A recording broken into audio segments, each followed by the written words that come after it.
விஜய் மற்றும் லோகேஷ் கனகராஜ் கூட்டணியில் உருவாகும் லியோ திரைப்படத்தை தமிழ் சினிமா மட்டுமல்லாது இந்திய சினிமாவே எதிர்பார்த்து காத்துக் கொண்டிருக்கிறது. இந்நிலையில் லியோ திரைப்படத்தின் படப்பிடிப்பை மின்னல் வேகத்தில் நடத்தி வருகின்றார் லோகேஷ். முதல்கட்ட படப்பிடிப்பை காஷ்மீரில் கடும் குளிருக்கு மத்தியில் வெற்றிகரமாக நடத்தி முடித்துள்ளார் லோகேஷ் கனகராஜ்.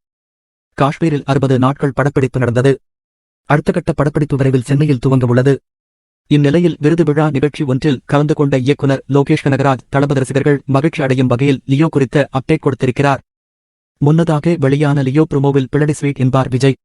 அது என்ன பிளடி ஸ்வீட் என்று லோகேஷ் கனகராஜிடம் கேட்கப்பட்டது. அதற்கு அவரோ, விக்ரம் படத்தில் ஆரம்பிக்கலாங்களா என்று வருவது போன்றுதான் இந்த பிளடி ஸ்வீட் என்றார். அப்போது லியோ எத்தகைய படம் என்பது குறித்தும் லோகேஷ் கூறினார். அவர் கூறுகையில், லியோ ஒரு பக்கா மாஸ் ஆக்ஷன் படம். இன்னும் 60 நாட்கள் படப்பிடிப்பு பாக்கி இருக்கிறது. அத்துடன் படப்பிடிப்பு முடிந்துவிடும்.